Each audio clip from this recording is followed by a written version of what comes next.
Overall disappointment of course है, Pakistan match तो जीत गया लेकिन जो टारगेट चाहिए था उसको अचीव नहीं कर पाया पाकिस्तान। सेवरल रीजंस हो सकते हैं, लेकिन एक चीज़ तो साबित हो गई हफीज़ आज कि जिस चीज़ को आप सब बहुत टाइम से बोल रहे थे और बहुत डिफरेंट जगहों पे पूरे कैंपेन में, वो रिज़ल्ट आपको नज़र आया कि सही 11 करेंगे तो ज़्यादा अच्छी परफॉर्मेंसेस निकल सकती हैं। देखिए, मैं सम अप यही करूँगा कि end of a painful debacle, क्योंकि right from the start Pakistan team जो खेल रही थी वो किसी भी क्रिकेट क्रिटिक्स को नहीं समझ आ रही थी, लेकिन वो चलता गया। मैं ये समझता हूँ कि इस वर्ल्ड कप ने टोटल प्लानिंग को एक्सपोज किया। जो भी थिंक टैंक थे उनके डिसीजन मेकिंग की जो भी पॉलिसी जो भी उन्होंने बनाई होगी वो एक्सपोज हुई है। कप्तानी बुरी तरह एक्सपोज हुई है कि जिस तरीके से जब किसी बंदे की टीम में अगर जगह नहीं बनती है, अगर आप उसे कंटिन्यू करेंगे तो उसे वक्ती तौर पर तो फ़ायदे मिल सकते हैं, लेकिन लॉन्गर टर्म में जाके आप फंस जाएंगे। उसके बाद अगर आप ओवरऑल जाएं तो जो प्लेयर की स्किल्स है उसने भी हमारे सामने हर चीज़ खुल के आ गई कि हम मॉडर्न डे क्रिकेट में कहाँ खड़े हैं, हमारी बैटिंग कहाँ खड़ी हुई है, हमारे बॉलर्स कहाँ खड़े हुए हैं। उसके बाद मुझे लगता है कि सारा कुछ जब हम इसको सम अप करें तो मैं फिर ये कहूँगा कि जो डिसीजन मेकर्स हैं उनको ये सोचना चाहिए कि क्या पाकिस्तान की क्रिकेट ऐसे चलेगी, क्योंकि लगातार 4 टूर्नामेंट्स आईसीसी के हम इसी तरीके से इसी तकलीफ़ में as a fan of cricket हम लोगों ने बर्दाश्त किया है। पहले 23 में, फिर 24 में, फिर 25 में, फिर 26 में, तो लगातार 4 टूर्नामेंट आपके पास एविडेंट पूरी जो है वो आपको आ रही है चीज़ें कि कहीं ही बहुत ज़्यादा चीज़ें बहुत ज़्यादा ख़राब हो चुकी हैं। उसको ठीक करने के लिए डिसीजन मेकर को मेरिट के ऊपर फैसला लेना पड़ेगा, और अगर वो ना लिया गया तो ये पेनफुल स्टोरी बंद नहीं होगी, मेरी जो समझ आती है। क्योंकि जो ये सिनेरियो चल रहा है, आप पिछले 4 आईसीसी इवेंट्स के आप प्लेयर्स निकाल लें, most of the players are the same. Decision maker बदले कोई 1 या 2, लेकिन पिछले 2 साल के जो भी डिसीजन लिए गए वो इस क्रिकेट के लिए ना काफ़ी हैं। तो मेरे लिए तो एक तकलीफदेह है। आई एम श्योर कि many of all of us will say the same thing, लेकिन हमें फैसला ज़रूर लेना है कि क्या पाकिस्तान की क्रिकेट को हमने ऐसे चलाना है, क्योंकि मैं पहले कह चुका हूँ कि पाकिस्तान की क्रिकेट और पीएसएल इकट्ठा नहीं चल सकती। ये हमारा साथ पीएसएल एक कमर्शियल वाइब्रेंट एक ऑप्शन ज़रूर है, लेकिन वो सब कुछ नहीं है। हमें पाकिस्तान क्रिकेट को बचाना है।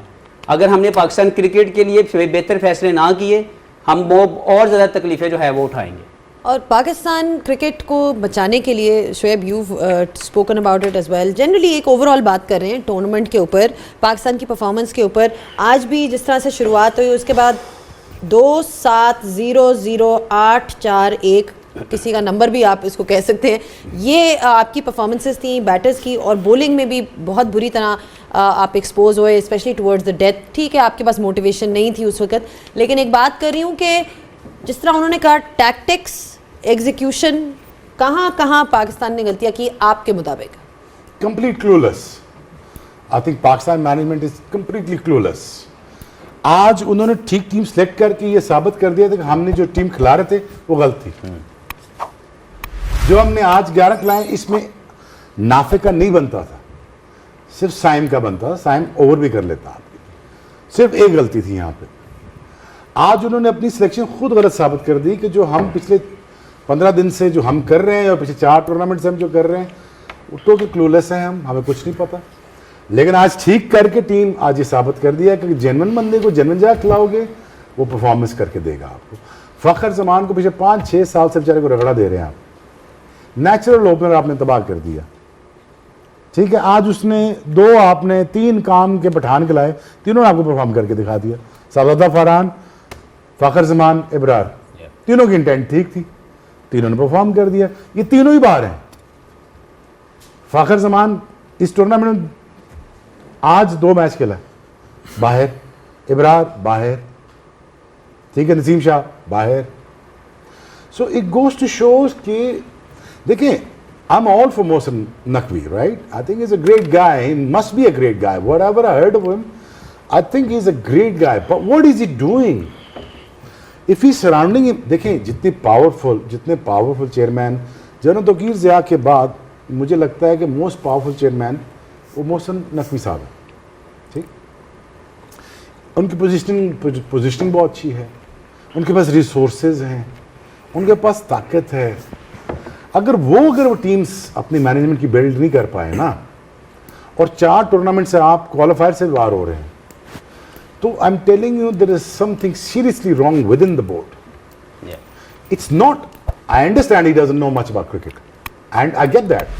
But he wants to do well, but is he asking for the right help? No, he's not. Again, my request to chairman साहब is, sir, please try to understand, जो आपको जो मशवरे दे रहे हैं ना, वो आपको they making you look bad. जो आपको टीम ये बना के दे रहे हैं, they are not doing the justice when it comes to आपको अलग आप अच्छा करना चाह रहे हैं लेकिन नहीं करने दे रहे उनको. ये कौन लोग हैं उनको जो अच्छा काम नहीं करने दे रहे? The man is a doer, right? And I'm telling you right now, he is the only last hope for Pakistan cricket, which is Mohsin Naqvi bhai. I'm telling you right now, he is the only last hope. अगर ये भी कुछ ना कर पाए तो अगला chairman क्या ही कर लेगा, जिसके पास इतने रिसोर्सेज नहीं हो सकते, जिसके पास इतनी ताकत नहीं हो सकती. अगर ये नहीं ठीक कर पाए ना तो फिर अगला तो भूल ही जाए आप.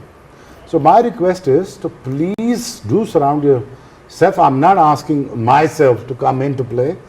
I can advise you for free, but the thing is, जो आप कर रहे हैं ना, जिन लोगों के साथ आप चल रहे हैं, ये टोटल जो कोच आपने रखा है, इसको बिल्कुल क्लूलेस, इतना क्लूलेस है, इसको पता ही नहीं है यार कि यार नहीं खिलाने 8 ऑलराउंडर्स यार. हमने हमारे जो कैमरामैन है उनको भी पता है कि यार ये नसीम शाह को खिला लो.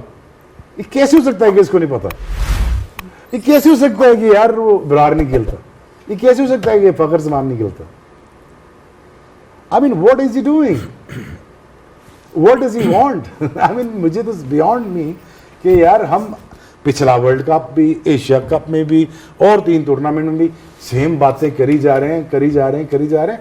It is only, look, you not, nobody is here for rest of the life कि यहाँ पे सारी जॉब, सबकी जॉब आपको अगले 5 साल करते रहेंगे. नहीं, ऐसा नहीं होगा. But now you want, while you're at it, you can make a difference. Yeah. You can make this Pakistan team look good by appointing the right people. आपका कप्तान जस्टिफाई नहीं कर रहा जगह टीम में यार, वो कप्तान है आपका. पिछले 5 साल से आप अपने सेल्फिश लड़कों के साथ खेल रहे हैं, जो अपनी एवरेजेस के लिए खेलते हैं, जो अपनी बॉलिंग के लिए खेलते हैं. 2 सेकंड. अपने एवरेजेस के लिए खेलते हैं, अपने अपने अपने मकसद के लिए खेलते हैं. आज 2 आपने काम के इंटेंट के बंदे लाए हैं, सबजादा और फखर. देखो क्या किया उन्होंने. आपका लगा हुआ था ना पाकिस्तान 134-35 लगा हुआ था ना. दुनिया की कौन सी ऐसी बॉलिंग आ गई यार, कौन से मेलकम मार्शल लगे हुए हैं इस फॉर्मेट में, और टेक्निकली साउंड भी नहीं है. शाहजादा फरहान इतना कुछ साउंड भी नहीं है, लेकिन I don't know, it's really disappointing यार. अगर this chairman couldn't fix this thing, who will? So my request is, please can you surround yourself with कुछ पढ़े लिखे लोग, कुछ जिनको फिक्र है पाकिस्तान क्रिकेट की, जो आपको बेहतर मशवरा दे सके. Because I still believe he is a good man and he can do it. जो मैंने इनकॉम्पिटेंट जायल का जो मैंने कमेंट पास किया था, वो तो मैंने इंडिया टीवी पे किसी और के लिए किया था, वो नाम तो मोहसिन नकवी का लगा दिया. मैं तो उनकी हायरार्की को कह रहा था, बीसीसीआई और आईसीसी की हायरार्की को कह रहा था मैं कि इनकॉम्पिटेंट जायल है. This guy is competent, he can do it, but whether he is gonna ask for the right help or not, that is the question it remains for me now. कि आप, you known as a doer, right? क्या आप ये fix कर पाओगे? क्या आप ठीक कप्तान, आप ठीक कोच, आप ठीक management within the Pakistan cricket board doesn't want Pakistan cricket to thrive? That is the problem. ये अभी जो आपने बात की और हफीज़ से भी बात की, सकलेन से पूछ लेते हैं. ये जो ओवरऑल एरर की जो बात हो रही है, ऑब्वियसली इन्होंने 4 वर्ल्ड कप बताया. अलार्मिंग ये है कि ये चारों वर्ल्ड कप सब कॉन्टिनेंट में थे, तो पाकिस्तान को तो इसमें फ्लरिश करना चाहिए था किसी स्टेज तक टूर्नामेंट की. इस मैच को छोड़ के ओवरऑल जो कैंपेन, ये भी एक और ऐसी ही कैंपेन रही. ऐसा क्यों फीलिंग आती है कि हम रेपुटेशंस को तरजीह देते हैं ओवर फॉर्म, करंट फॉर्म? ऐसी इमेज आती है शायद. देखो, जो रेपुटेशन होती है, मैं ग्रेट बिलीवर हूँ क्योंकि उसके बहुत सारे एविडेंस होते हैं, मगर आप उसको सही तरीके से ट्रीट जब नहीं करेंगे, वो रेपुटेशन जो है वो उस तरह के रिजल्ट्स नहीं देगी आपको. आपको अपने जो बड़े नाम हैं, बड़े प्लेयर हैं, उनको प्लान करना पड़ेगा, लुक आफ्टर करना पड़ेगा, उनकी हर लिहाज से हेल्प करनी पड़ेगी, सपोर्ट करनी पड़ेगी। जब आपको पता चल जाता है कि जब यही लड़के जो आए हैं, जैसे अभी रेपुटेशन की बात कर रहा हूँ, I am not going to mention the name of the player, but क्योंकि आपने सिर्फ रेपुटेशन की बात कही है, जो रेपुटेशन वाला है उसने रेपुटेशन बनाई होगी ना कहीं, परफॉर्मेंस दे के, एविडेंस दे के रेपुटेशन बनाई है। उसके बाद आपको उसको किस तरीके से लुक आफ्टर करना और उसको किस तरीके से उसी जगह पे रखना कि वो अपनी रेपुटेशन को बरकरार रखे। जब वो ट्रीटमेंट नहीं होती है तो उसके बाद जो है ना रिज़ल्ट उल्टे आने शुरू हो जाते हैं। इन्होंने जितनी भी बातें कही हैं वो तो मेरा ख्याल है मैं उनको रिपीट नहीं करूँगा। इसका ताल्लुक भी उन्हीं चीज़ों से चला जाता है, रेपुटेशन का या बड़े नामों का जो ऑलरेडी आपके प्लेयर हैं। देखें बेन स्टोक, आप उसकी रेपुटेशन पहले देखें, उसके जो एपिसोड हुए उसको देखें, उसके बाद उसकी अचीवमेंट्स देखें, किस तरीके से कहाँ पे लेके चले गए उनको। तो आपको ये सारी चीज़ें देखनी पड़ती हैं कि आप इंडिविजुअल को कैसे लुक आफ्टर करते हैं।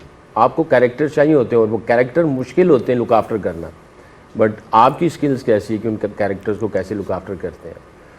तो I think it's all again management skills आ जाती हैं, आप कैसे उनको मैनेज करते हैं। नहीं, लेकिन एक बात है उमर, जिस तरह सकलैन ने मेंशन की कि जी आपको लुक आफ्टर करना चाहिए, बट दीज प्लेयर्स जो खेल रहे हैं अभी, they have been part of the system for the last 7 or 8 years. We've seen them in every tournament. आप एशिया कप ले लो, आप उससे पहले चैम्पियंस ट्रॉफी ले लो, उससे पहले जो USA में वर्ल्ड कप हुआ था वो उठा लो। 5 से 6 ऐसे प्लेयर्स हैं आपकी टीम में जो हम पिछले 3, 4, 5 सालों से देख रहे हैं और वो नहीं डिलीवर कर पा रहे, despite having different coaches, having different managements. वो बीच में चेंज होती रही हैं, कप्तान भी चेंज होते रहे हैं। बट मैं थोड़ी सी यहाँ पे इंडिविजुअल्स की रिस्पॉन्सिबिलिटी की भी बात करना चाहती हूँ, because at some point accountability is also important. आपकी क्या राय है? I would like to understand कि आप इस चीज़ को कैसे देखते हैं।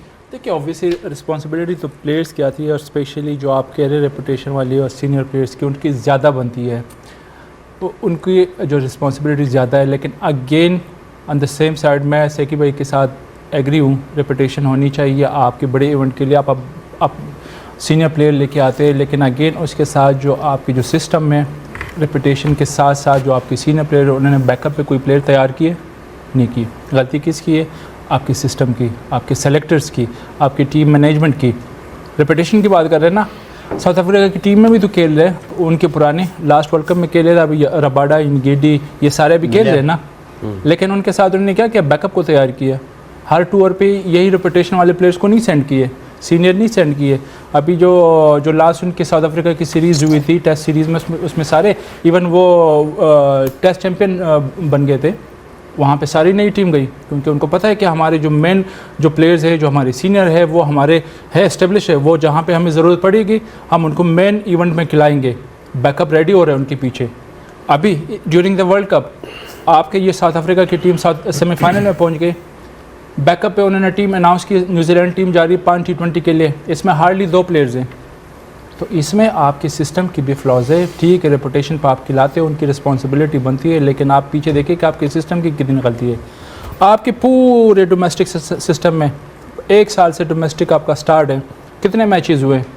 मेरे ख्याल से बेशुमार मैचेस हुए। आपके इन सेलेक्टर को कोई डोमेस्टिक में, ये मिडिल ऑर्डर में कोई बैट्समैन नहीं मिल रहा, कि सारे ओपनर ही खेल रहे हैं। आपने मौजूदा टीम में लास्ट वर्ल्ड कप में भी आप 5 ओपनर लेके गए थे, इसमें भी 5 ओपनर लेके गए। आपको मसला कहाँ पे हो रहा है?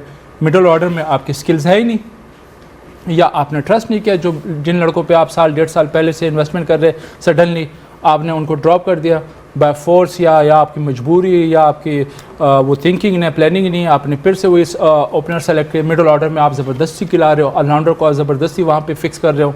जहाँ पे आपको विकेट टेकिंग बॉलर की ज़रूरत है, जहाँ पे कंडीशन के हिसाब से पेस ऑलराउंडर की ज़रूरत है, वहाँ पे आप अगेन वही स्पिनर खिला रहे हो, क्योंकि आपके पास है ही नहीं, रिसोर्सेज है ही नहीं। शायद मैंने एक वर्ड यूज़ किया था, रेपुटेशन। ऑफ कोर्स रेपुटेशन, बिल्कुल बात सही है कि रेपुटेशन बनती है, कुछ करके ही रेपुटेशन बनती है। शायद उसमें रेपुटेशन में स्टेटस मुझे लगाना चाहिए था, क्योंकि रेपुटेशन तो फ़खर जमान की भी है, रेपुटेशन नसीम शाह की भी है, और अगर वर्ल्ड नंबर 2 बॉलर की रेपुटेशन नहीं होगी अबरार की, तो फिर एग्रीड। लेकिन यही अगेन आपके जो स्टबननेस है, जो आपकी ज़िद है, आपकी ज़िद ने ये टीम यहाँ पे लाके खड़ी की है।